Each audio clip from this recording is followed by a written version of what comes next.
Hi hello friends. ఈరోజైతే current అఫైర్స్లో భాగంగా కొన్ని ముఖ్యమైనటువంటి అంశాలను చర్చించే ప్రయత్నం చేద్దాం. అందులో మొదటిగా గత ఆర్థిక సంవత్సరం 2023-24లో 2023-24లో గ్రామీణ పేదరికం గణనీయంగా తగ్గిందంట. ఎంత తగ్గిందంట అంటే 4.86% పరిమితమైందని ఎస్బీఐ చెప్పింది. ఏంటంటే ఎస్బీఐ రీసెర్చ్ నివేదిక వెల్లడించింది. ఓకేనా. గ్రామీణ పేదరికం అనేది గణనీయంగా తగ్గిందని చెప్పింది. ఎంతంట 4.86 అంట. చెప్పింది ఏంటంటే ఎస్బీఐ. ఓకే. అదేవిధంగా 2011-12లో గ్రామీణ పేదరికం అనేది 25.7 ఉందంట. ప్రభుత్వం అందిస్తున్న సంక్షేమ పథకాలే ఇందుకు కారణమని వెల్లడించింది. అయితే ఎస్బీఐ నివేదిక వెల్లడించింది కరెక్టే, కానీ ఎందుకు పేదరికం తగ్గిందని అంటే ప్రభుత్వం ఇస్తున్నటువంటి పథకాల కారణంగానే గ్రామీణ పేదరికం అనేది తగ్గిందని చెప్పేసి ఎస్బీఐ తన నివేదికనైతే వెల్లడించడం జరిగింది. అదేవిధంగా 2011-12లో 13.7% ఉన్న పట్టణ పేదరికం అనేది 2011-12లో 13.7% ఉన్న పట్టణ పేదరికం దాదాపు 4% చేరిందని చెప్పేసి అంచనా వేయడం జరిగిందనమాట. అంటే పట్టణ పేదరికం కూడా చాలా తగ్గింది, గ్రామీణ పేదరికం తగ్గింది, పట్టణ పేదరికం కూడా తగ్గిందనే విషయం మనకి ఇక్కడ తెలుస్తుంది.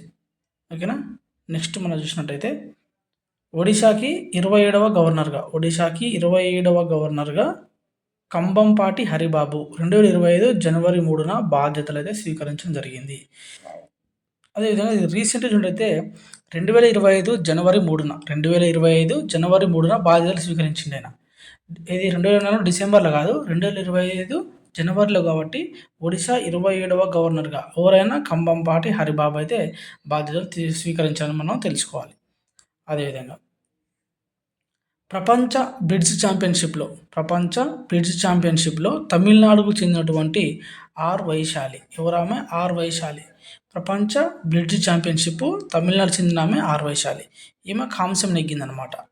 2025 జనవరి 1న న్యూయార్క్లో జరిగినటువంటి సెమీస్లో 0.5, 2.5తో జువెన్జున్ చైనా చేతిలో ఈమె ఓడిపోయింది. ఫైనల్లో వెనిజున్ 3.5, 2.5తో లీ టింగ్జీ చైనాపై నెగ్గి విజేతగా నిలిచిందనమాట. 2016లో ఇంటర్నేషనల్ మాస్టర్ అయిన వైశాలి 2018లో మహిళా గ్రాండ్ మాస్టర్ ఘనత కూడా సాధించిందని మనం కూడా గుర్తుపెట్టుకోవాలి.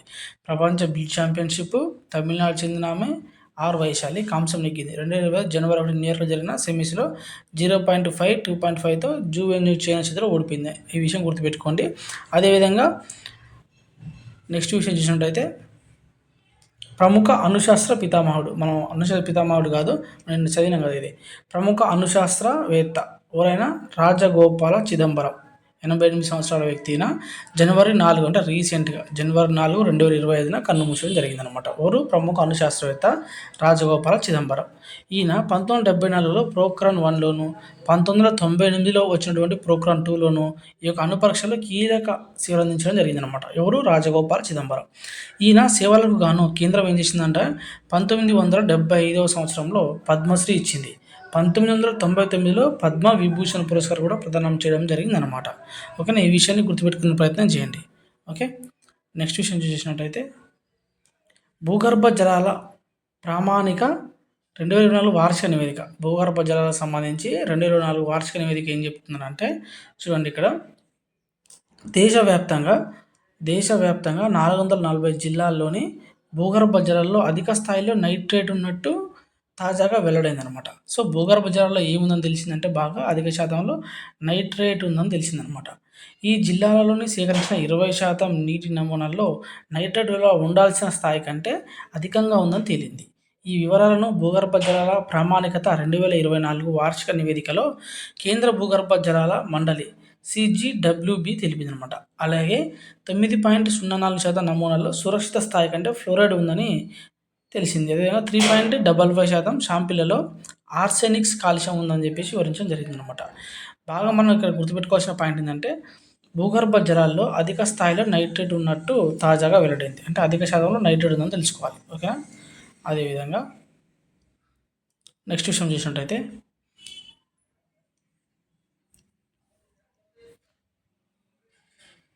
ఈ భూగర్భ జలాల గురించి ఇక్కడ చిన్న పాయింట్ కూడా వచ్చింది.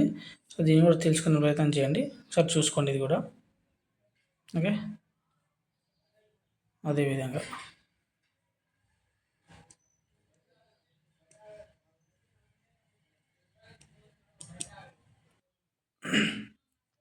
మంటలను తట్టుకునేటువంటి లిథియం బ్యాటరీ. మన గ్రూప్ 3లో వచ్చింది క్వశ్చన్. మన ఈ బ్యాటరీలలో ఈ లిథియం బ్యాటరీలో ఏం శక్తి ఉంటుందని చెప్పేసి, ఇది రసాయన శక్తి ఉంటుంది. ఏ శక్తి ఉంటుంది? రసాయన శక్తి ఉంటుంది. అందరికి తెలిసిన విషయమే, చిన్న క్వశ్చనే కానీ మన కట్టు పెట్టినోడే గెలుస్తాడు కదా అది. నెక్స్ట్ అంశం చూసినట్టయితే, పాఠ్యపుస్తకాల్లో చరిత్రను మార్చేసినటువంటి బంగ్లాదేశ్. పాఠ్యపుస్తకాల్లో చరిత్రనే మార్చేసింది అనమాట. పాఠ్యపుస్తకాల్లో దేశ స్వతంత్ర చరిత్రకు సంబంధించి బంగ్లాదేశ్లోని యూనస్ సర్కారు కీలక మార్పులు తీసుకొచ్చింది. ఇప్పుడున్నటువంటి బంగ్లాదేశ్ సర్కార్ పేరు ఏంటంటే యూనస్ సర్కార్. ఈ యూనస్ సర్కార్ గుర్తుపెట్టుకోవాలి. 2025 మార్చి విద్యా సంవత్సరానికి గాను ప్రాథమిక మాధ్యమిక విద్యార్థుల చరిత్ర పుస్తకాల్లోంచి బంగబంధు షేక్ ముజిబుర్ రెహమాన్కు ఉన్న జాతిపిత బిరుదునైతే తొలగిస్తుంది అనమాట ఇక్కడ. ఏది? బంగ్లాదేశ్. బంగ్లాదేశ్ జాతిపిత ఎవరంటే బంగబంధు షేక్ ముజిబుర్ రెహమాన్ ఉండే అనమాట. సో ఇప్పుడు ఏం చేసిందంటే ఈ యొక్క ఆ చరిత్రనే మార్చేసినటువంటి ఘనత మన బంగ్లాదేశ్కి ఉందన్నమాట. ఇప్పుడు బంగబంధు షేక్ ముజిబుర్ రెహమాన్ ఉన్న జాతిపిత బిరుదును తొలగించింది. అంతేకాకుండా 1971 సమయంలో దేశానికి తొలుత స్వాతంత్రం ప్రకటించింది ముజిబుర్ కాదని, అంటే అప్పుడు ముజిబుర్ ప్రకటించింది వాస్తవానికి, కానీ ముజిబుర్ కాదని అప్పటి సైన్యాధికారి జియావుర్ రెహమాన్ అని పాఠ్యపుస్తకాల్లో చేర్చిందనమాట. సో ముజిబుర్ ఆదేశాల మేరకు 1971 మార్చి 27న రెండోసారి జియాపూర్ స్వతంత్రం ప్రకటించినట్టు పుస్తకాల్లో సంస్కరణలు చేయడం జరిగిందనమాట. సో చూశారండి, పాఠ్యపుస్తకాల్లో చరిత్రను కూడా మార్చేసింది బంగ్లాదేశ్. ముజిబుర్ రెహమాన్ కూడా జాతిపిత బిరుదును కూడా తొలగించిందని గుర్తుపెట్టుకోండి. ఓకే, నెక్స్ట్ విషయం చూసినట్టయితే ఇక్కడ ఐక్యరాజ్య సమితి భద్రతా మండలి తాత్కాలిక సభ్య దేశంగా పాకిస్తాన్ చేరిందనమాట. సో ఇక్కడ చూడండి, భద్రతా మండలిలో పాకిస్తాన్ 2025 జనవరి 1 నుంచి తాత్కాలిక సభ్య దేశంగా చేరిందనమాట. అంటే జపాన్ స్థానంలో పాక్కు తాత్కాలిక సభ్య దేశ హోదా దక్కింది. అంటే పాక్ ఈ హోదా దక్కడం ఇది 8వసారి అనమాట. ఈ దేశంతో పాటు డెన్మార్క్, గ్రీసు, పనామా, సోమాలియా కూడా కొత్త భద్రతా మండలిలోకి రావడం జరిగిందనమాట. సో మనం రీసెంట్గా చూసినట్టయితే మాత్రం ఇక్కడ పాకిస్తాన్కి అనేది సభ్య దేశంగా చేయడం జరిగింది. అంటే ఐక్యరాజ్య సమితి భద్రతా మండలి యొక్క తాత్కాలిక సభ్య దేశంగా పాకిస్తాన్ అయితే చేరింది. ఎవరి ప్లేస్ వచ్చిందంటే జపాన్ ప్లేస్లో వచ్చింది. ఓకేనా, ఈ విషయం గుర్తుపెట్టుకోండి. అదేవిధంగా మిదాని సీఎండీగా గౌరీ శంకర్ రావు అదనపు బాధ్యతలు తీసుకోవడం జరిగింది అనమాట. మిదాని అంటే తెలుసు కదా, Mishra Dhatu Nigam MIDHANI chairman and managing director Gauri Shankar Rao Naramsetti బాధ్యతలు స్వీకరించడం జరిగాయన్నమాట. డైరెక్టర్ సిఎఫ్ఓ బాధ్యతల్లో ఉన్నటువంటి ఆయన సీఎండీగా అదనపు బాధ్యతలు స్వీకరించడం జరిగింది. అదనపు మానవ వనరుల విభాగం జనరల్ మేనేజర్ హరికృష్ణ వేలంకి తెలపడం జరిగింది అనమాట మనకి ఇచ్చట. ఓకే, మనకి గుర్తుపెట్టుకోవాల్సింది ఏంటంటే ఇక్కడ చూడండి, మిదాని సీఎండీగా గౌరీ శంకర్ రావు అయితే అదనపు బాధ్యత తీసుకున్నాడు. మిదాని సీఎం ఈ మధ్య ఎవరైతే అదనపు బాధ్యత తీసుకుందంటే గౌరీ శంకర్ అనమాట. ఈ విషయం గుర్తుపెట్టుకోండి. అదేవిధంగా Jammu Kashmir and Ladakh through the ages పుస్తకాన్ని ఆవిష్కరించిన అమిత్ షా. ఇక్కడ ఒక బుక్ గురించి మనం మాట్లాడదాం. Jammu and Kashmir and Ladakh through the ages పుస్తకాన్ని ఆవిష్కరించిండు. ఎవరయ్యా అంటే అమిత్ షా. ఇది డైరెక్ట్ క్వశ్చన్ వచ్చే అవకాశం ఉంది కాబట్టి Jammu and Kashmir and Ladakh through the ages పుస్తకాన్ని ఆవిష్కరించింది ఎవరంటే అమిత్ షా అనమాట. సో ఇది ఒక గుర్తుపెట్టుకునే ప్రయత్నం చేయండి. నెక్స్ట్ అదేవిధంగా 2024-25లో భారత్ అయితే రికార్డు ఎగుమతులు చేసిందని తెలుస్తుంది. 2024-25లో భారత్ అయితే రికార్డు ఎగుమతులు చేసిందంట. సో ఏం చేసిందంట అంటే అంతర్జాతీయంగా అనిశ్చితి నెలకొన్న ప్రస్తుత ఆర్థిక సంవత్సరంలో భారత వస్తు సేవల ఎగుమతులు వస్తు సేవల ఎగుమతులు రికార్డు స్థాయికి చేరే అవకాశం ఉందని కేంద్ర వాణిజ్య మంత్రి పీయూష్ గోయల్ అయితే తెలపడం జరిగిందన్నమాట. గత ఆర్థిక సంవత్సరం 2023-24లో $777 బిలియన్ ఎగుమతులు నమోదు కాక 2024-25 వచ్చేసరికి ఇది $800 బిలియన్ మించొచ్చని ఆయన తెలిపారు. సేవల ఎగుమతుల వాటా గణనీయంగా పెరుగుతుందని చెప్పేసి ఇక్కడ మంత్రి అయితే చెప్పడం జరిగింది. అంటే ఎగుమతులు టాప్ అయినాయని తెలుస్తుంది మనకి ఇక్కడ. ఓకేనా, అదేవిధంగా చూసినట్లయితే ఇక్కడ COVID-19 పరిణామాల తర్వాత విదేశీ మార్గ సంక్షోభ స్థితిని ఎదుర్కొంటున్నాయని తెలిపారు. ఎర్ర సముద్రంలో నెలకొన్నటువంటి ఉధృతులు కూడా సరఫరా వ్యవస్థకు ప్రభావం చూపిస్తున్నట్లు వివరించారన్నమాట. ఇవే కాకుండా వివిధ దేశాల వస్తు దిగుమతులపై ఆంక్షలు విధించినప్పటికీ భారత వస్తు సేవల ఎగుమతుల్లో గణనీయంగా వృద్ధి ఉందని ఇక్కడ మంత్రి వివరించడం జరిగింది. సో గుర్తుపెట్టుకునే ప్రయత్నం చేయండి. ఏం గుర్తుపెట్టుకోవాలి ఇందులో అని అంటే 2024-25లో భారత్ అయితే రికార్డ్ స్థాయిలో ఎగుమతులు చేయడం జరిగింది. ఓకేనా, అదేవిధంగా ఇక్కడ ఒక పర్సనల్ న్యూస్ లెక్క ప్రముఖ వృక్షశాస్త్రవేత్త కేఎస్ మణిలాల్ చనిపోవడం జరిగిందనమాట. వృద్ధాప్య సమస్యతో బాధపడుతున్న ప్రముఖ వృక్షశాస్త్రవేత్త 2020 నాటికి 2020 నాటి పద్మశ్రీ అవార్డు గ్రహీత అనమాట ఈయన. 2020 నాటి పద్మశ్రీ అవార్డు గ్రహీత ఎవరంటే కేఎస్ మణిలాల్. ఎవరైనా కేఎస్ మణిలాల్ 86 చనిపోయాడు ఆయన. 17వ శతాబ్దం నాటి లాటిన్ గ్రంథం ఆర్టస్ మలబారికస్ను ఆంగ్లంతో పాటు మలయాళంలోకి అనువదించడం ఈయనకు ఎంతో పేరు తెచ్చిందనమాట.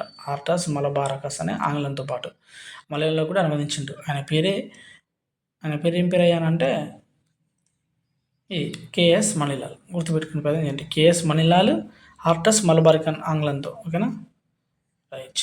నెక్స్ట్, సరికొత్త డిపాజిట్లకు పథకాలు 2 వచ్చినాయి ఎస్బీఐలో. ఏంటంటే డిపాజిట్లు ఆకర్షించేందుకు హర్ ఘర్ లఖ్పతి, ఎస్బీఐ ప్యాట్రన్స్ పేరిట 2 సరికొత్త పథకాలు అయితే ఇక్కడ తీసుకురావడం జరిగింది. స్టేట్ బ్యాంక్ ఆఫ్ ఇండియా ఆవిష్కరించింది అనమాట దీన్ని. బ్యాంక్ ఖాతాలు పొదుపు చేసిన డబ్బులు వృద్ధి చెందడంతో పాటు ఆర్థికంగా వారికి వెసులుబాటు ఉండేలా ఈ పథకాలు అయితే రూపొందించినట్లు ఎస్బీఐ చైర్మన్ సిఎస్ శెట్టి వెల్లడించారు. ఎస్బీఐ చైర్మన్ ఎవరంటే సిఎస్ శెట్టి వెల్లడించినట్ట. ఏంటి అంటే 2 పథకాలు, హర్ ఘర్ లఖ్పతి, అదేవిధంగా ఎస్బీఐ ప్యాట్రన్స్. హర్ ఘర్ లఖ్పతిలో ఏముంటుందని అంటే ఆర్థిక భద్రత కోరుకునే వారికి ఇది ఉపయోగపడుతుంది అనమాట. అదేవిధంగా తదుపరి లక్ష హెచ్చింపులో చేసే ఫ్రీ క్యాలిక్యులేటెడ్ రికరింగ్ డిపాజిట్ అనమాట. అంటే రికరింగ్ డిపాజిట్లు కనీస కాల వ్యవధి అనేది 12 నెలలు కాగా గరిష్ట కాల వ్యవధి అయితే 120 నెలలుగా ఉంటుందన్నమాట. అదేవిధంగా ఎస్బీఐ ప్యాటర్న్స్ గురించి మనం మాట్లాడితే ఇది ఒక ప్రత్యేక టర్మ్ డిపాజిట్ పథకం అనమాట. ఇది అంటే 80 ఏళ్ళు అంతకు మించిన వయోవృద్ధులకు ఉపయోగపడేలా ఈ పథకాన్ని అయితే రూపొందించారు. ప్రస్తుతం కొత్త ఖాతాదారులు ఉన్నటువంటి దీన్ని ఉపయోగించుకోవచ్చు. ప్రస్తుతం కొత్త ఖాతాదారులు ఎవరైతే ఉంటారో వారు కూడా దీన్ని అయితే ఉపయోగించుకునే అవకాశం ఉందన్నమాట.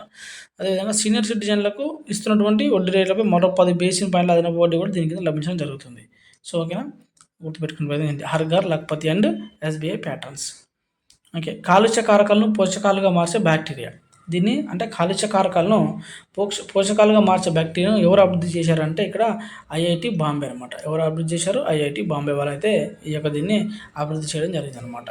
ఓకే, నెక్స్ట్, తెలంగాణ ప్రగతికి విజన్ 2050 అనమాట. ఇది రీసెంట్ యువార్డ్ కరెంట్ అఫైర్ కింద తెలంగాణ ప్రగతికి విజన్ 2050 ఏందంటే న్యూయార్క్ టోక్యోలకు ధీటుగా 30,000 ఎకరాల్లో ఫ్యూచర్ సిటీని నిర్మించడం జరుగుతుందని చెప్పేసి మన రేవంత్ గారు అభిప్రాయపడడం జరిగింది.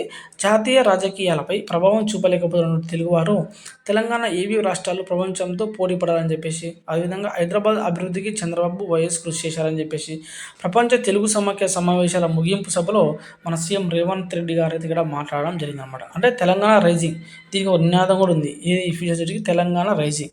దాని పేరు ఏంటంటే తెలంగాణ రైజింగ్ నినాదంతో రానున్న 25 సంవత్సరాలకు ఇది వర్తిస్తుంది అనమాట. 2050 వరకు ఫ్యూచర్ సిటీగా దీని దాదాపు ఇది 30 ఎకరాల వరకు చేస్తున్నారు. దీన్ని 30,000 ఎకరాల్లో 4వ నగరాన్ని ఫ్యూచర్ సిటీని సాంకేతిక మరి అదేవిధంగా పారిశ్రామికంగా అభివృద్ధి చేయనట్లు తెలిపారు. తెలుగు ప్రజలు విడివిగా పోటీ పడేదానికంటే అందరం కలిసి పోటీ పడదామని చెప్పేసి రేవంత్ రెడ్డి అభిప్రాయం అనమాట ఇక్కడ. ఓకేనా, నెక్స్ట్ చూసినట్టయితే సో ఇవాంటి రోజు కొన్ని ముఖ్యమైన అంశాలు. సో మరిన్ని మంచి విషయాలతో మళ్ళీ రేపు కలుసుకునే ప్రయత్నం చేద్దాం. అంతవరకు సెలవు. ఎవరైనా మన ఛానల్ని మొదటిసారిగా చూసినట్టయితే సబ్స్క్రైబ్ చేసేసి చూడండి. మీరు సబ్స్క్రైబ్ చేసుకున్నందుకు నాకు కూడా ఇంకొంచెం మంచిగా సబ్జెక్ట్ ఇవ్వాలనిపిస్తుంది. సో అదనమాట. Okay, thank you for watching. జై హింద్.